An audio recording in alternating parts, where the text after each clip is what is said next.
The Ceylon Literary Festival has an art festival which is curated by the Curado Art Space, and behind Curado Art Space is Shanila Alice, who I have with me right now. Thank you very much, Shanila, for joining us and for speaking to us. It's a true pleasure. Ceylon Literary Festival has many sessions that are to take place, and the Curado Art Space will be curating some of the sessions. Could you take us through on what the sessions will be and how you've been preparing for it? Could you take us through all of that? Sure. So, we as a team at Curado Art Space has been doing some work into the great masters of Sri Lankan art.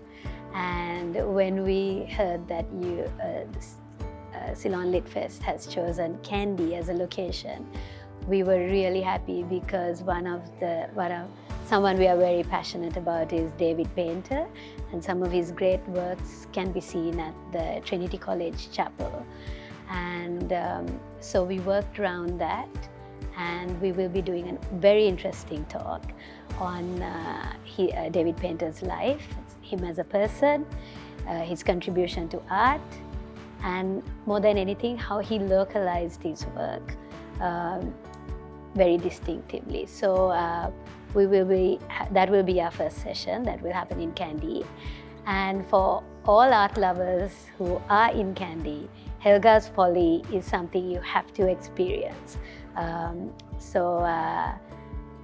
Helga de Silva Blo Pereira, along with her daughter and her niece, will be taking us through a mystery walk, I'd like to call it, which will be very fascinating, and about her life in Kandy and all the different artistic ways it has developed. So that would also be a very interesting thing that we are organizing there. And just doing a quick run through what we will be doing in Colombo as well.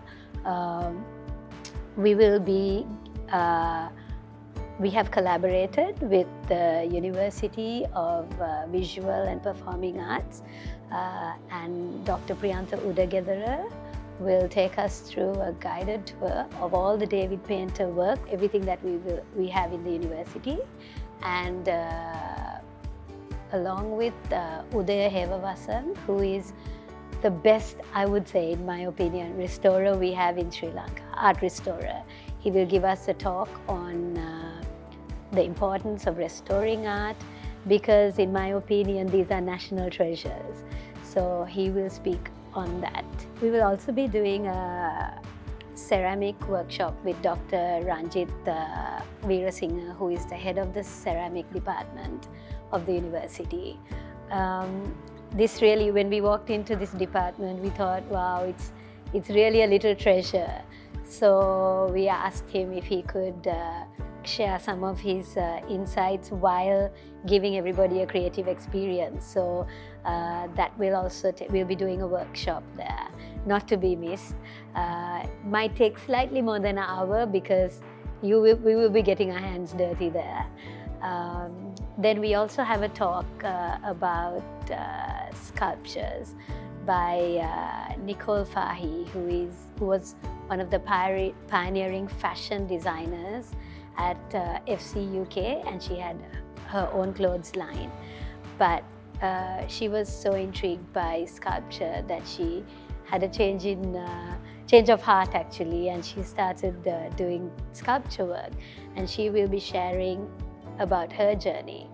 So we were actually so inspired by that we decided that we will be having a sculpture exhibition at Curado Art Space, open all of the days of the Ceylon Lit Fest, where we will be having all types of different sculpture artists represented, Sri Lankan sculpture artists.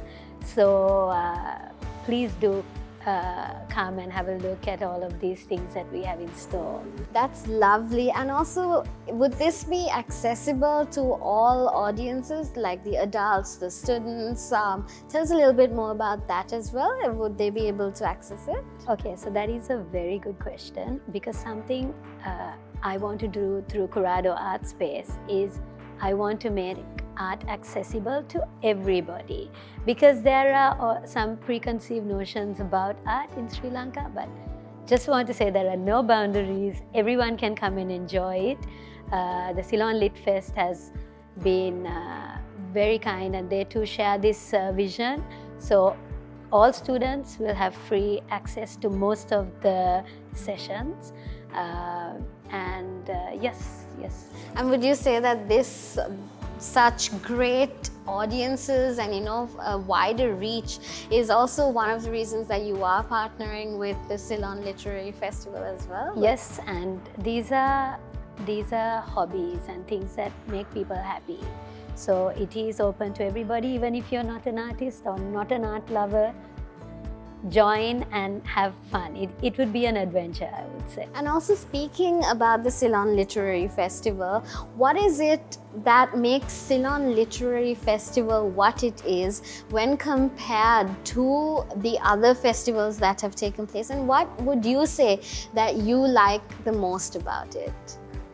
I love the fact that it's going to be in different locations, and they have picked Kandy, which if you really go to see, it was the last stronghold of the kings of Sri Lanka, and has its own unique artistic identity, which needs to get out there, and it has contributed so richly to our cultural landscape. So it would be interesting for people of Sri Lanka and people outside of Sri Lanka to experience this in this unique city.